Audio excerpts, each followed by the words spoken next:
The Ghost of Fountain Lane by Catherine Louisa Pirkis.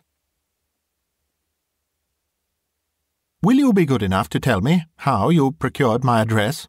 said Miss Brooke, a little irritably. "I left strict orders that it was to be given to no one." "I only obtained it with great difficulty from Mr. Dyer. Had, in fact, to telegraph 3 times before I could get it," answered Mr. Clamp, the individual thus addressed. "I'm sure I'm awfully sorry to break into your holiday in this fashion, but pardon me if I say that it seems to be one in little more than name." Here he glanced meaningly at the newspapers, memoranda, and books of reference, with which the table at which Loveday sat was strewn. She gave a little sigh. "I suppose you are right," she answered. "It is a holiday in little more than name.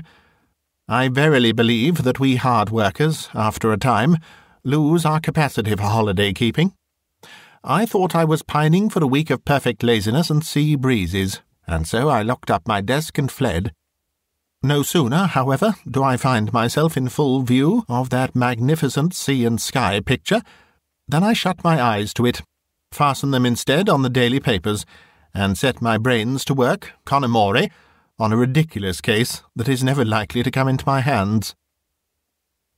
That magnificent sea and sky picture was one framed by the windows of a room on the 5th floor of the Metropole at Brighton, whither Loveday, overtaxed in mind and body, had fled for a brief respite from hard work. Here Inspector Clamp, of the local district constabulary, had found her out, in order to press the claims of what seemed to him an important case upon her. He was a neat, dapper-looking man of about 50, with a manner less brusque and businesslike than that of most men in his profession.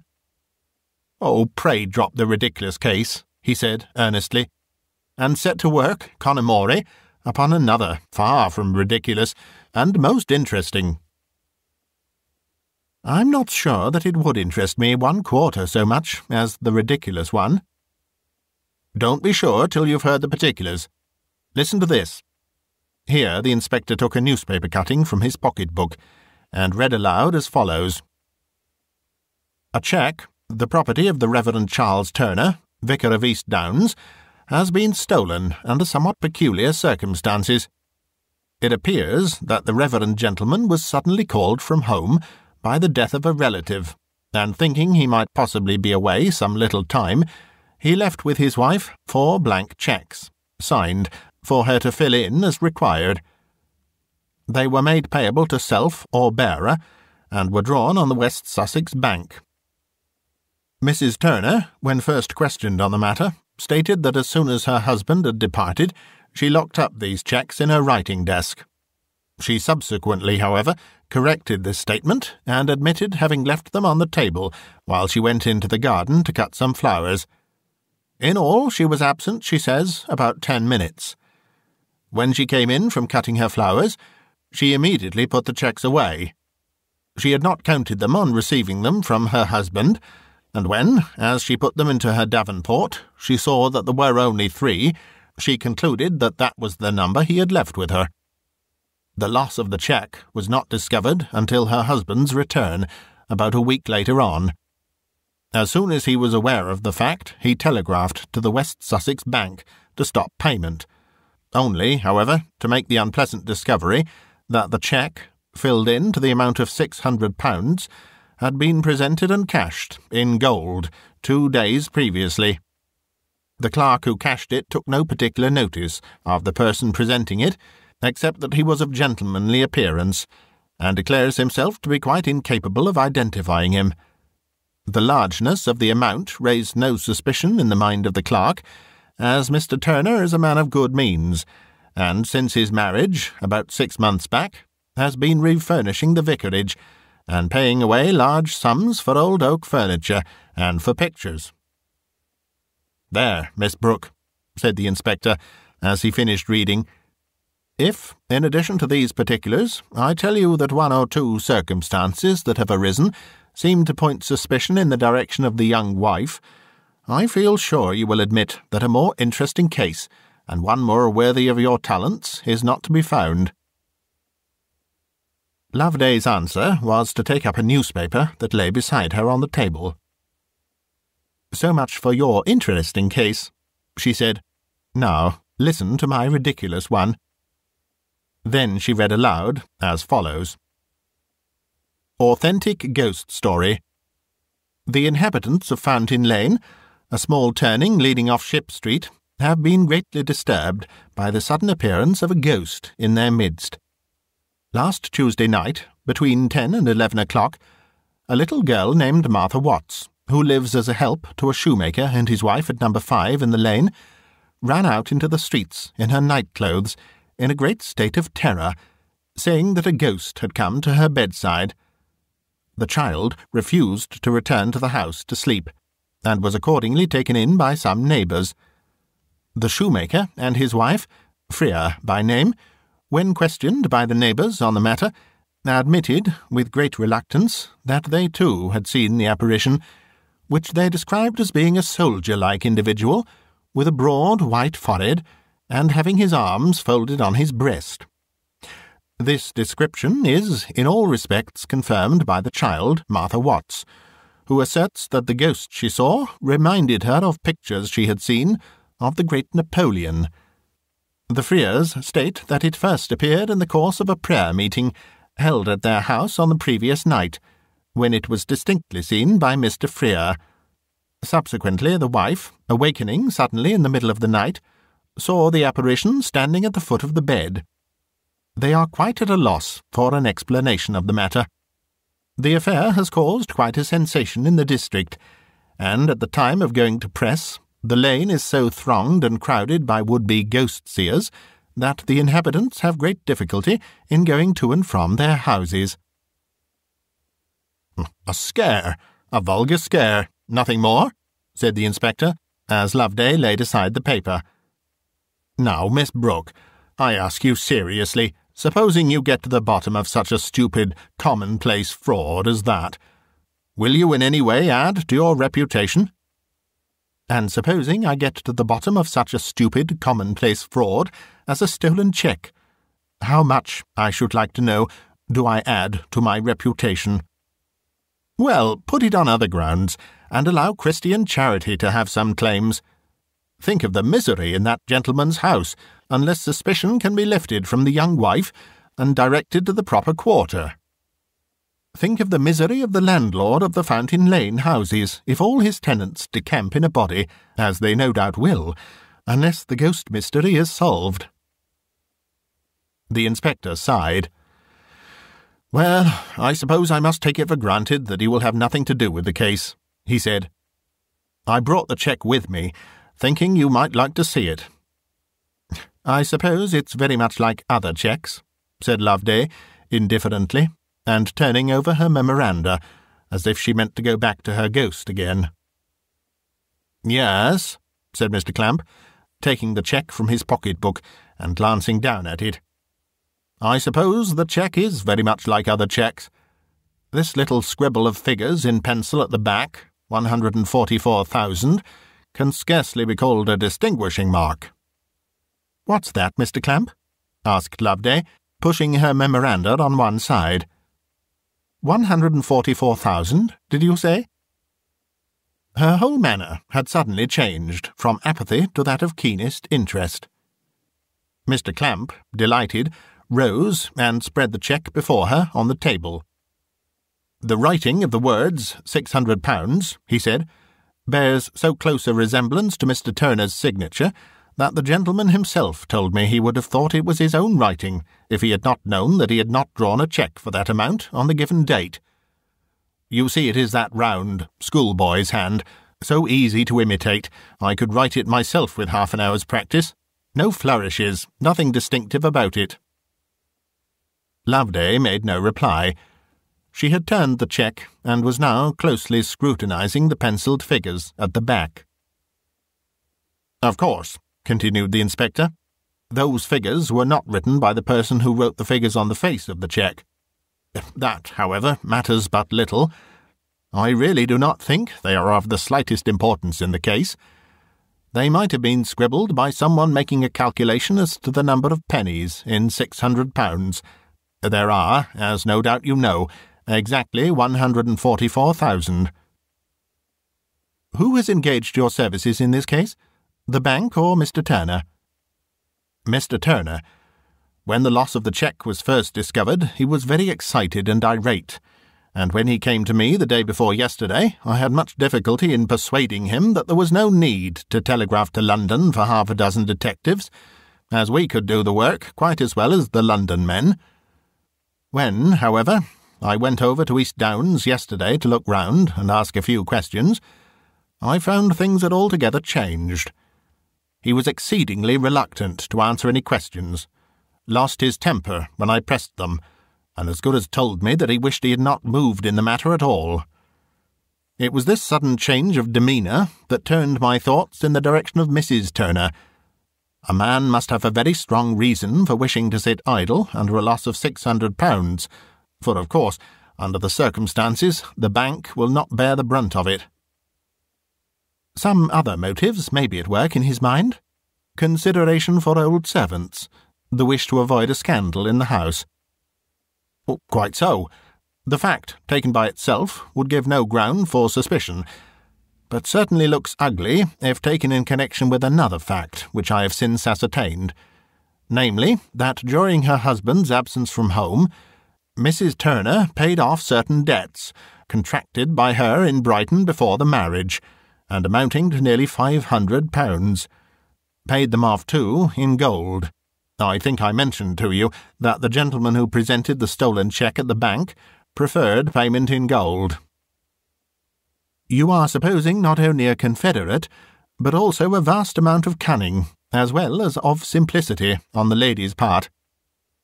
Quite so. 3 parts cunning to 1 of simplicity is precisely what lady criminals are composed of, and it is, as a rule, that 1 part of simplicity that betrays them and leads to their detection. What sort of woman is Mrs. Turner in other respects? She is young, handsome, and of good birth, but is scarcely suited for the position of vicar's wife in a country parish.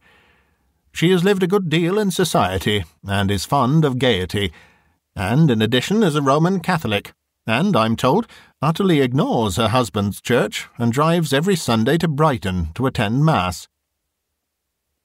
What about the servants in the house? Do they seem steady-going and respectable? There was nothing on the surface to excite suspicion against any one of them, but it is precisely in that quarter that your services would be invaluable. It will, however, be impossible to get you inside the vicarage walls. Mr. Turner, I am confident, would never open his doors to you. What do you suggest? I can suggest nothing better than the house of the village schoolmistress, or rather, of the village schoolmistress's mother, Mrs. Brown. It is only a stone's throw from the vicarage. In fact, its windows overlook the vicarage grounds. It is a 4-roomed cottage, and Mrs. Brown, who is a very respectable person, turns over a little money in the summer by receiving lady lodgers desirous of a breath of country air. There would be no difficulty in getting you in there. Her spare bedroom is empty now.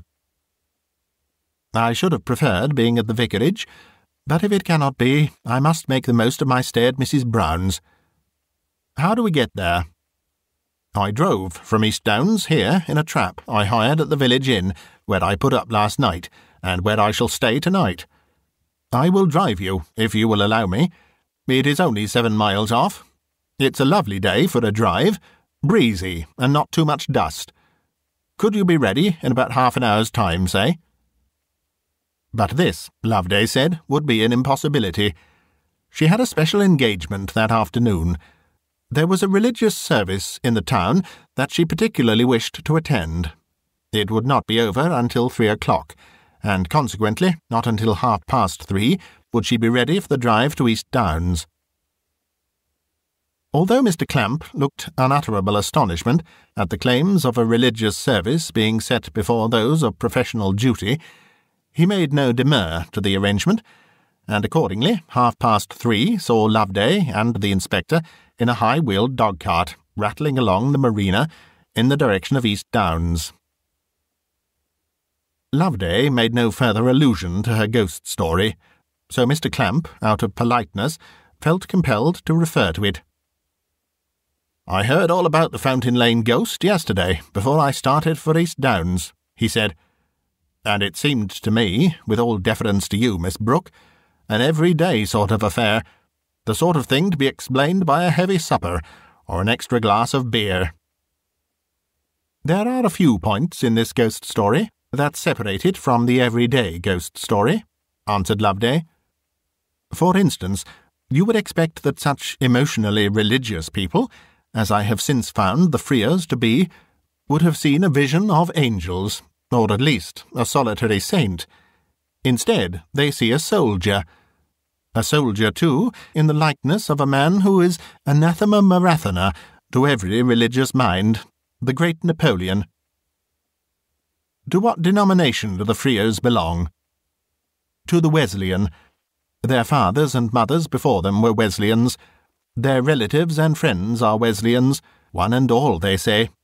And, most important item of all, the man's boot and shoe connection lies exclusively among Wesleyan ministers. This, he told me, is the most paying connection that a small bootmaker can have.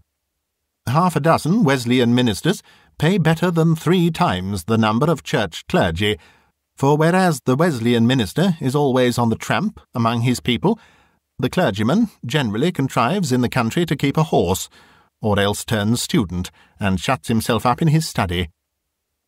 "Ha, ha, capital!" laughed Mr. Clamp. "Tell that to the Church Defence Society in Wales. Isn't this a first-rate little horse? In another 10 minutes we shall be in sight of East Downs." The long dusty road down which they had driven was ending now in a narrow, sloping lane, hedged in on either side with hawthorns and wild plum trees.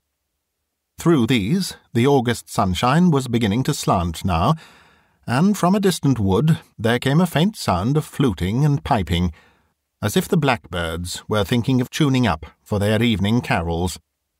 A sudden sharp curve in this lane brought them in sight of East Downs, a tiny hamlet of about 30 cottages, dominated by the steeple of a church of early English architecture.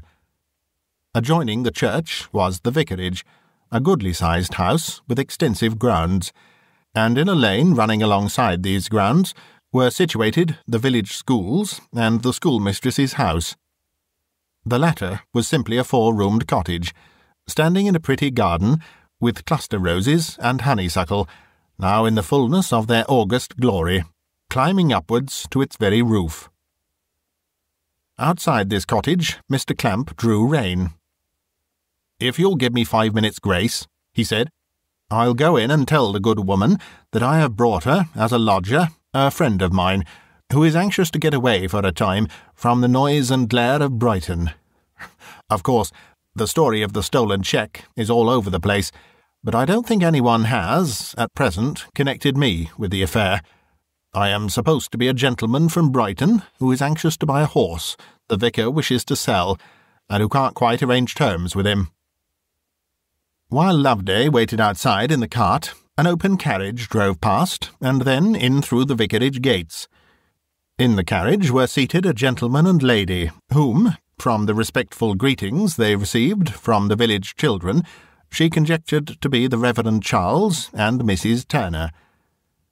Mr. Turner was sanguine-complexioned, red-haired, and wore a distinctly troubled expression of countenance.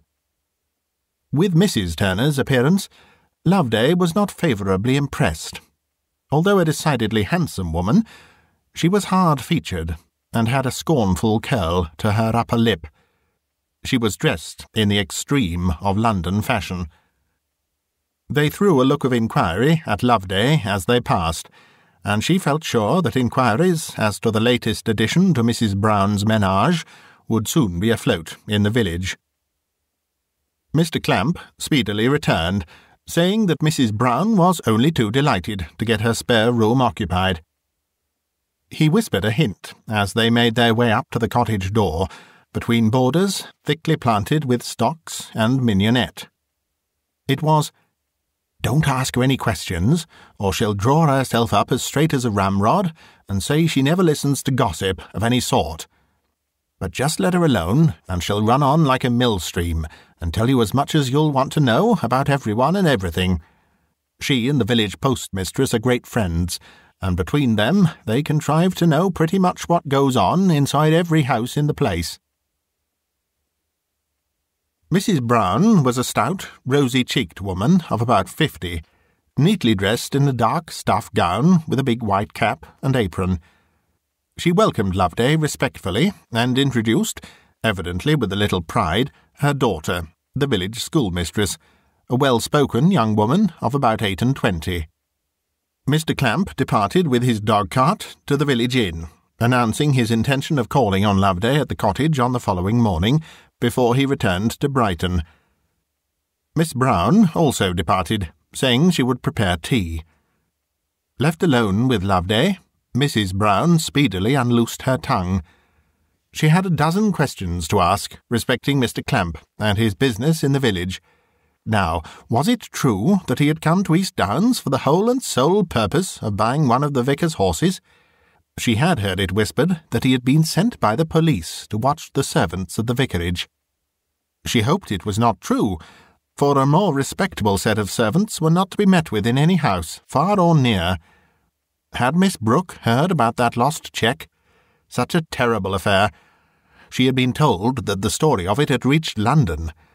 Now, had Miss Brooke seen an account of it in any of the London papers? Here, a reply from Loveday in the negative formed a sufficient excuse for relating with elaborate detail the story of the stolen cheque. Except in its elaborateness of detail, it differed but little from the one Loveday had already heard. She listened patiently, bearing in mind Mr. Clamp's hint, and asking no questions. And when, in about a quarter of an hour's time, Miss Brown came in with the tea-tray in her hand, Loveday could have passed an examination in the events of the daily family life at the vicarage. She could have answered questions as to the ill-assortedness of the newly married couple.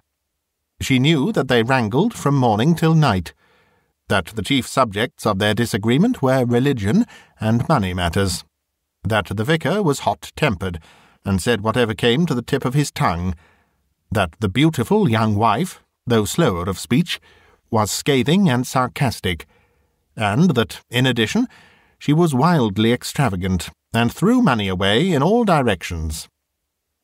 In addition to these interesting facts, Loveday could have undertaken to supply information respecting the number of servants at the vicarage, together with their names, ages, and respective duties. During tea, conversation flagged somewhat. Miss Brown's presence evidently acted repressively on her mother, and it was not until the meal was over, and Loveday was being shown to her room by Mrs. Brown, that opportunity to continue the talk was found. Loveday opened the ball by remarking on the fact that no dissenting chapel was to be found in the village. "Generally, wherever there is a handful of cottages, we find a church at one end and a chapel at the other," she said. "But here, willy-nilly, one must go to church." "Do you belong to chapel, ma'am?" was Mrs. Brown's reply. "Old Mrs. Turner, the vicar's mother, who died over a year ago, was so low she was almost chapel, and used often to drive over to Brighton to attend the Countess of Huntingdon's church. People used to say that was bad enough in the vicar's mother, but what was it compared with what goes on now? The vicar's wife driving regularly every Sunday into Brighton to a Catholic church to say her prayers to candles and images. I'm glad you like the room, ma'am. Feather bolster, feather pillows, do you see, ma'am? I've nothing in the way of flock or wool on either of my beds to make people's head ache." Here Mrs. Brown, by way of emphasis, patted and pinched the fat pillows and bolster showing above the spotless white counterpane. Loveday stood at the cottage window, drinking in the sweetness of the country air, laden now with the heavy evening scents of carnation and jasmine.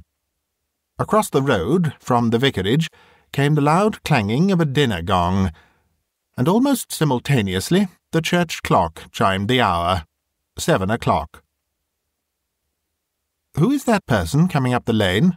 asked Loveday, her attention suddenly attracted by a tall, thin figure, dressed in shabby black, with a large, dowdyish bonnet, and carrying a basket in her hand, as if she were returning from some errand. Mrs. Brown peeped over Loveday's shoulder. "Ah, that's the peculiar young woman I was telling you about, ma'am. Mariah Lyle, who used to be old Mrs. Turner's maid. Not that she is over young now. She's 35 if she's a day. The vicar kept her on to be his wife's maid after the old lady died. But young Mrs. Turner will have nothing to do with her. She's not good enough for her, so Mr. Turner is just paying her £30 a year for doing nothing. And what Mariah does with all that money, it would be hard to say. She doesn't spend it on dress, that's certain, and she hasn't kith nor kin, not a soul belonging to her to give a penny to. Perhaps she gives it to charities in Brighton. There are plenty of outlets for money there." "She may," said Mrs. Brown, dubiously. "She is always going to Brighton whenever she gets a chance. She used to be a Wesleyan in old Mrs. Turner's time, and went regularly to all the revival meetings for miles round. What she is now, it would be hard to say. Where she goes to church in Brighton, no one knows. She drives over with Mrs. Turner every Sunday, but everyone knows nothing would induce her to go near the candles and images. Thomas, that's the coachman, says he puts her down at the corner of a dirty little street in mid-Brighton, and there he picks her up again after he has fetched Mrs. Turner from her church. No, there's something very queer in her ways." Mariah passed in through the lodge gates of the vicarage. She walked with her head bent, her eyes cast down to the ground. "Something very queer in her ways," repeated Mrs. Brown. "She never speaks to a soul unless they speak first to her, and gets by herself on every possible opportunity. Do you see that old summer-house over there in the vicarage grounds? It stands between the orchard and kitchen garden. Well, every evening at sunset, out comes Mariah and disappears into it, and there she stays for over an hour at a time, and what she does there, goodness only knows. Perhaps she keeps books there and studies." "Studies. My daughter showed us some new books that had come down for the 5th standard the other day, and Mariah turned upon her and said quite sharply that there was only one book in the whole world that people ought to study, and that book was the Bible." "How pretty those vicarage gardens are," said Loveday, a little abruptly. "Does the vicar ever allow people to see them?" "Oh, yes, miss. He doesn't at all mind people taking a walk round them. Only yesterday he said to me, 'Mrs. Brown, if ever you feel yourself circumscribed,' yes, circumscribed was the word, 'just walk out of your garden gate and in at mine, and enjoy yourself at your leisure among my fruit trees.' Not that I would like to take advantage of his kindness and make too free, but if you'd care, ma'am, to go for a walk through the grounds, I'll go with you with pleasure. There's a wonderful old cedar hard by the pond people have come ever so far to see." "It's that old summer-house and little bit of orchard that fascinate me," said Loveday, putting on her hat. "We shall frighten Mariah to death if she sees us so near her haunt," said Mrs. Brown, as she led the way downstairs. "This way, if you please, ma'am. The kitchen garden leads straight into the orchard."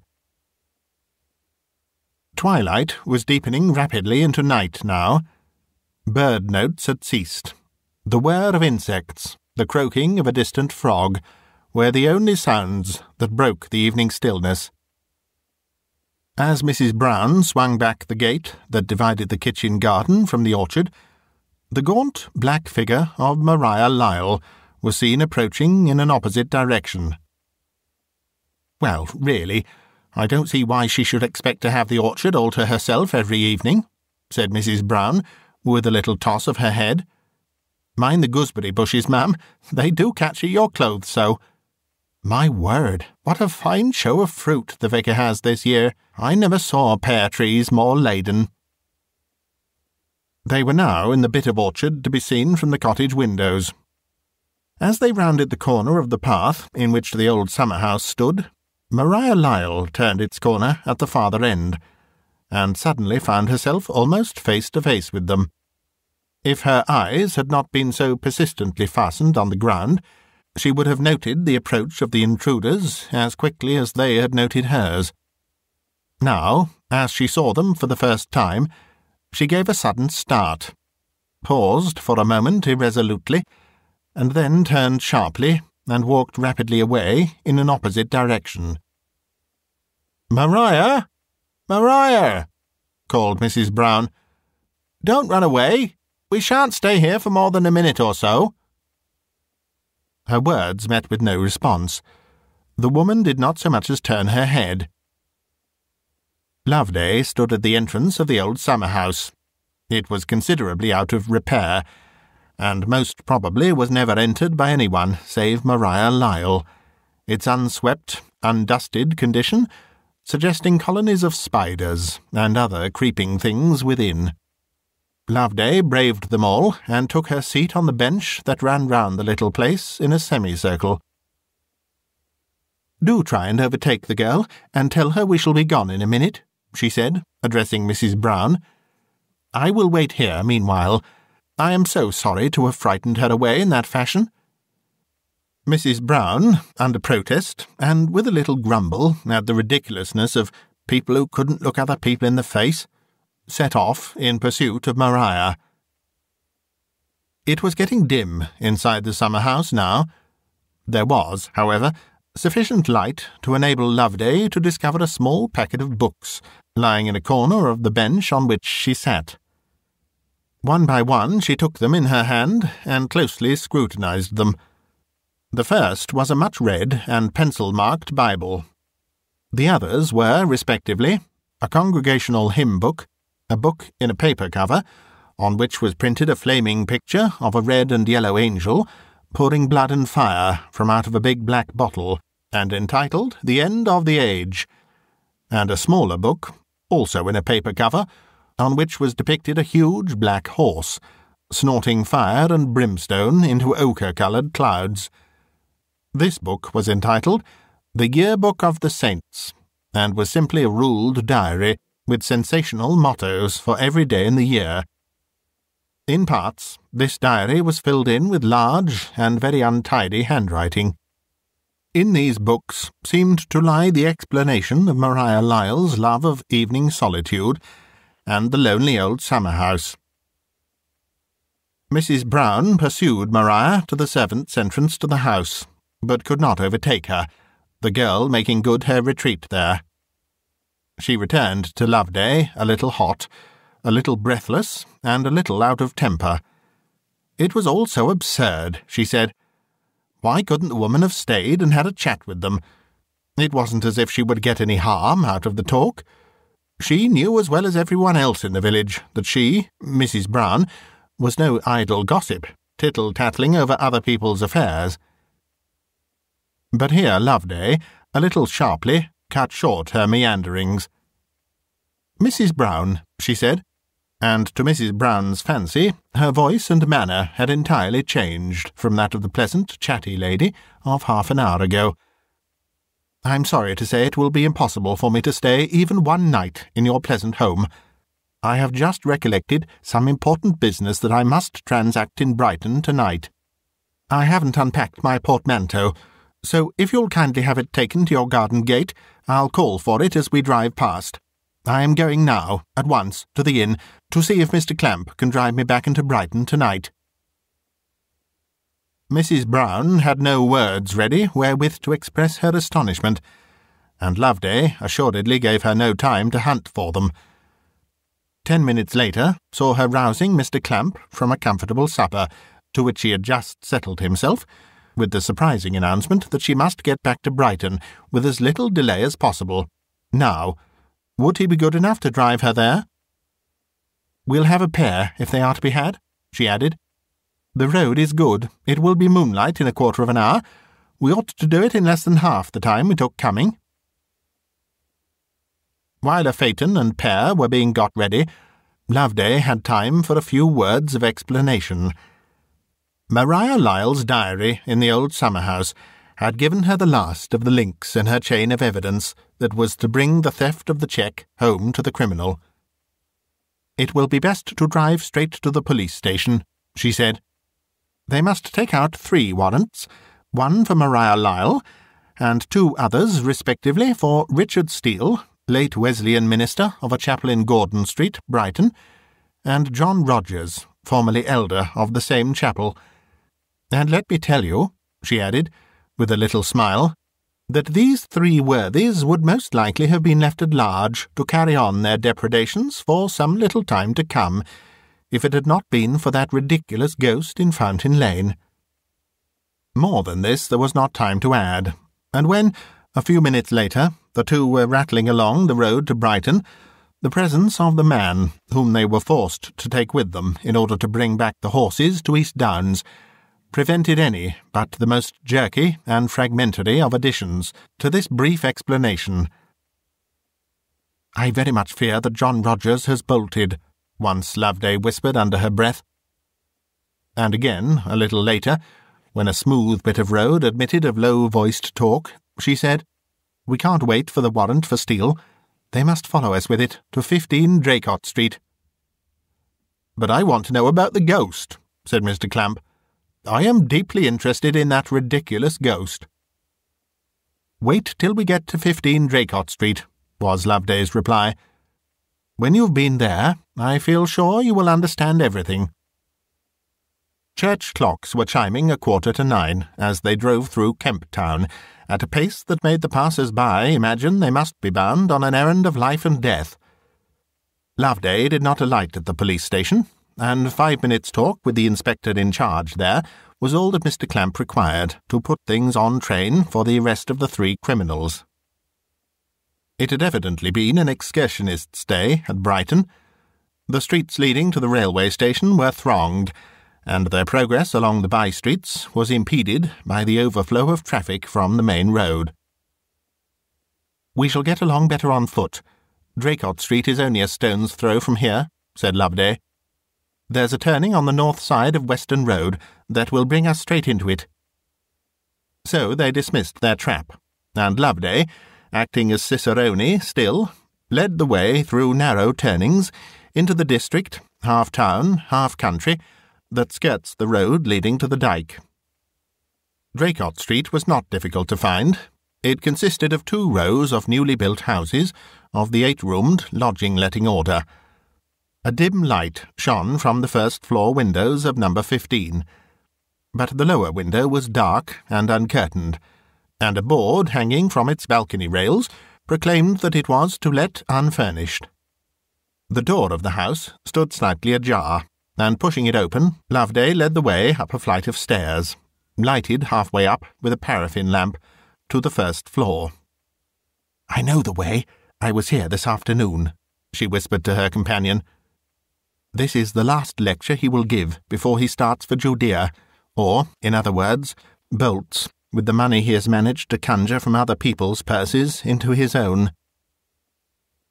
The door of the room for which they were making, on the first floor, stood open, possibly on account of the heat. It laid bare to view a double row of forms, on which were seated some 8 or 10 persons in the attitude of all-absorbed listeners. Their faces were upturned, as if fixed on a preacher at the farther end of the room, and wore that expression of rapt, painful interest that is sometimes seen on the faces of a congregation of revivalists before the smouldering excitement bursts into flame. As Loveday and her companion mounted the last of the flight of stairs, the voice of the preacher, full, arrestive, resonant, fell upon their ear, and, standing on the small outside landing, it was possible to catch a glimpse of that preacher through the crack of the half-opened door. He was a tall, dignified-looking man of about 45, with a close crop of white hair, black eyebrows, and remarkably luminous and expressive eyes. Altogether, his appearance matched his voice. It was emphatically that of a man born to sway, lead, govern the multitude. A boy came out of an adjoining room and asked Loveday respectfully if she would not like to go in and hear the lecture. She shook her head. "I could not stand the heat," she said. "Kindly bring us chairs here." The lecture was evidently drawing to a close now, and Loveday and Mr. Clamp, as they sat outside listening, could not resist an occasional thrill of admiration at the skilful manner in which the preacher led his hearers from one figure of rhetoric to another, until the oratorical climax was reached. "That man is a born orator," whispered Loveday, "and in addition to the power of the voice, has the power of the eye. That audience is as completely hypnotized by him as if they had surrendered themselves to a professional mesmerist." To judge from the portion of the discourse that fell upon their ear, the preacher was a member of one of the many sects known under the generic name Millenarian. His topic was Apollyon, and the great battle of Armageddon. This he described as vividly as if it were being fought out under his very eye, and it would scarcely be an exaggeration to say that he made the cannon roar in the ears of his listeners, and the tortured cries of the wounded wail in them. He drew an appalling picture of the carnage of that battlefield, of the blood flowing like a river across the plain, of the mangled men and horses, with the birds of prey swooping down from all quarters, and the stealthy tigers and leopards creeping out from their mountain lairs. "And all this time," he said, suddenly raising his voice from a whisper to a full, thrilling tone, "gazing calmly down upon the field of slaughter, with bent brows and folded arms, stands the imperial Apollyon. Apollyon, did I say? No, I will give him his right name, the name in which he will stand revealed in that dread day, Napoleon. A Napoleon it will be who, in that day, will stand as the embodiment of satanic majesty. Out of the mists suddenly he will walk, a tall, dark figure, with frowning brows and firm-set lips. A man to rule, a man to drive, a man to kill. Apollyon the mighty, Napoleon the imperial, they are one and the same." Here a sob and a choking cry from one of the women in the front seats interrupted the discourse and sent the small boy who acted as verger into the room with a glass of water. "That sermon has been preached before," said Loveday. "Now can you not understand the origin of the ghost in Fountain Lane?" Hysterics are catching. There's another woman off now," said Mr. Clamp. "It's high time this sort of thing was put a stop to. Pearson ought to be here in another minute with his warrant." The words had scarcely passed his lips before heavy steps mounting the stairs announced that Pearson and his warrant were at hand. "I don't think I can be of any further use," said Loveday, rising to depart. "If you like to come to me tomorrow morning at my hotel at 10 o'clock, I will tell you, step by step, how I came to connect a stolen cheque with a ridiculous ghost."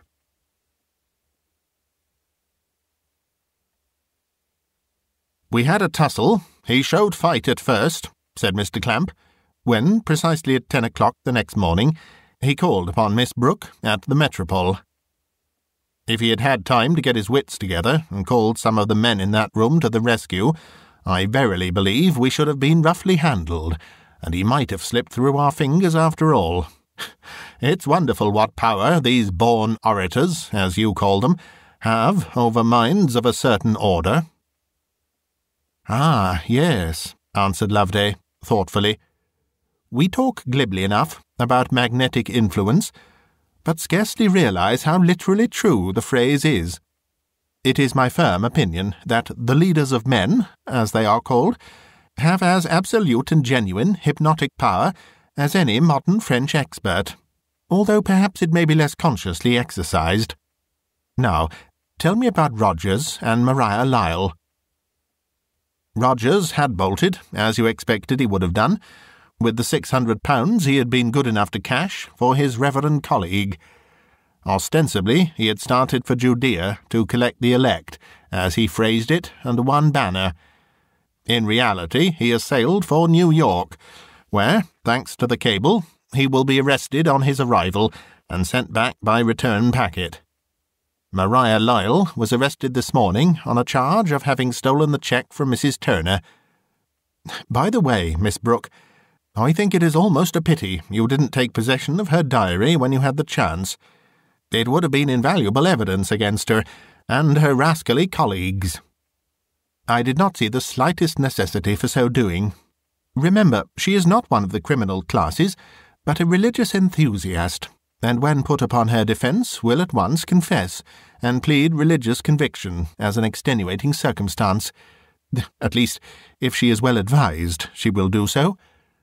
I never read anything that laid bare more frankly than did this diary the mischief that the sensational teaching of these millenarians is doing at the present moment. But I must not take up your time with moralizing. I know you are anxious to learn what, in the first instance, led me to identify a millenarian preacher with a receiver of stolen property." "Yes, that's it. I want to know about the ghost. That's the point that interests me." "Very well.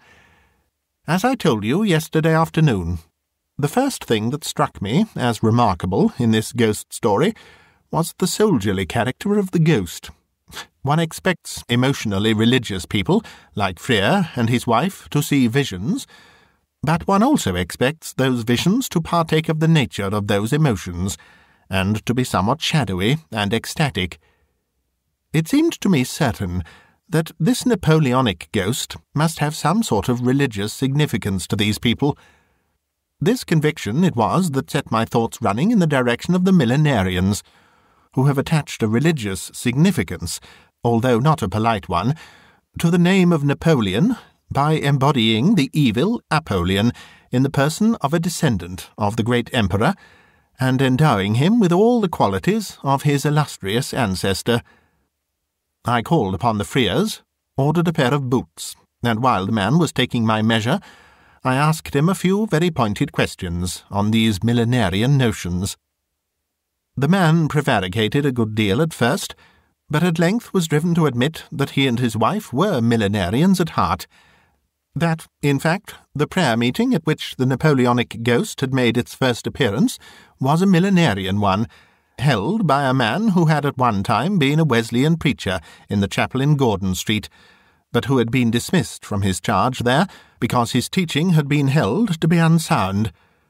Frere further stated that this man had been so much liked that many members of the congregation seized every opportunity that presented itself of attending his ministrations, some openly, others, like himself and his wife, secretly, lest they might give offence to the elders and ministers of their chapel.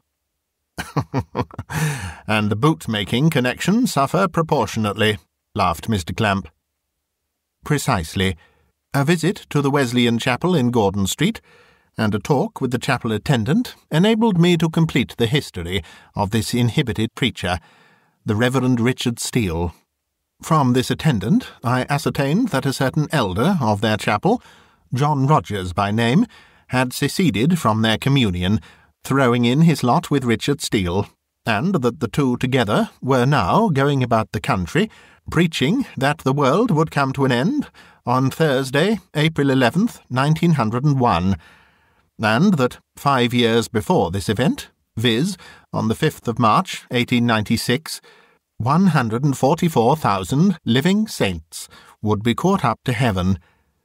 They furthermore announced that this translation would take place in the land of Judea, that shortly saints from all parts of the world would be hastening thither, and that, in view of this event, a society had been formed to provide homes, a series, I suppose, for the multitudes who would otherwise be homeless. Also, a very vital point this, that subscriptions for this society would be gladly received by either gentleman. I had arrived so far in my ghost inquiry when you came to see me, bringing the stolen cheque, with its pencilled figures, 144,000. "Ah, I begin to see," murmured Mr. Clamp. It immediately occurred to me that the man who could make persons see an embodiment of his thought at will would have very little difficulty in influencing other equally receptive minds to a breach of the 10 Commandments. The world, it seems to me, abounds in people who are little more than blank sheets of paper, on which a strong hand may transcribe what it will, Hysteric subjects, the doctors would call them. Hypnotic subjects, others would say. Really, the line that divides the hysteric condition from the hypnotic is a very hazy one. So now, when I saw your stolen cheque, I said to myself, there is a sheet of blank paper somewhere in that country vicarage. The thing is to find it out. Ah, good Mrs. Brown's gossip made your work easy to you there.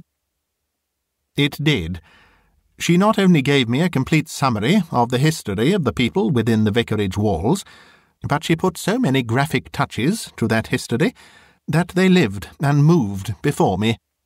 For instance, she told me that Mariah Lyle was in the habit of speaking of Mrs. Turner as a child of the Scarlet Woman, a daughter of Babylon, and gave me various other minute particulars, which enabled me, so to speak, to see Mariah Lyle going about her daily duties, rendering her mistress reluctant service, hating her in her heart as a member of a corrupt faith, and thinking she was doing God service by despoiling her of some of her wealth, in order to devote it to what seemed to her a holy cause. I would like here to read to you 2 entries which I copied from her diary under dates respectively August 3rd, the day the cheque was lost, and August 7th, the following Sunday, when Mariah no doubt found opportunity to meet Steele at some prayer meeting in Brighton. Here Loveday produced her notebook and read from it as follows. Today I have spoiled the Egyptians. Taken from a daughter of Babylon that which would go to increase the power of the beast.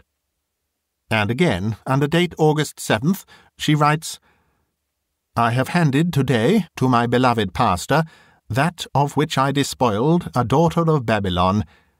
It was blank, but he told me he would fill it in so that 144,000 of the elect would be each the richer by 1 penny. Blessed thought! This is the doing of my most unworthy hand. A wonderful farrago, that diary of distorted scriptural phraseology. Wild eulogies on the beloved pastor, and morbid ecstatics, such as one would think could only be the outcome of a diseased brain. It seems to me that Portland or Broadmoor, and the ministrations of a sober-minded chaplain, may be about the happiest thing that could befall Mariah Lyle at this period of her career. I think I ought to mention, in this connection, that when at the religious service yesterday afternoon, to attend which I slightly postponed my drive to East Downs, I heard Steele pronounce a fervid eulogy on those who had strengthened his hands for the fight which he knew it would shortly fall to his lot to wage against Napoleon. I did not wonder at weak-minded persons like Mariah Lyle, swayed by such eloquence, setting up new standards of right and wrong for themselves. Miss Brooke, another question or 2. Can you in any way account for the sudden payment of Mrs. Turner's debts, a circumstance that led me a little astray in the first instance? Mrs. Brown explained the matter easily enough. She said that a day or 2 back, when she was walking on the other side of the vicarage hedge, and the husband and wife in the garden were squabbling as usual over money matters, she heard Mr. Turner say, indignantly, Only a week or 2 ago I gave you nearly £500 to pay your debts in Brighton, and now there comes another bill. Ah, that makes it plain enough. 1 more question, and I have done. I have no doubt there's something in your theory of the hypnotic power, unconsciously exercised, of such men as Richard Steele, although, at the same time, it seems to me a trifle far-fetched and fanciful. But even admitting it, I don't see how you account for the girl, Martha Watts, seeing the ghost. She was not present at the prayer meeting which called the ghost into being, nor does she appear in any way to have come into contact with the Reverend Richard Steele. Don't you think that ghost-seeing is quite as catching as scarlet fever or measles? Answered Loveday, with a little smile. Let one member of a family see a much individualized and easily described ghost, such as the one these good people saw, and 10 to 1 others in the same house will see it before the week is over. We are all in the habit of asserting that seeing is believing, Don't you think the converse of the saying is true also, and that believing is seeing?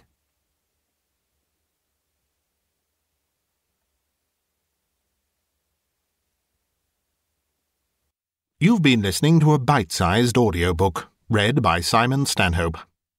For more stories like this, please try the links below, and do click subscribe, and hit the bell to hear about future uploads. You may also be interested in becoming a channel member. There are a few options available with various benefits. Click the Join button to find out more. This recording is copyright Bitesized Audio 2021. Thank you for listening.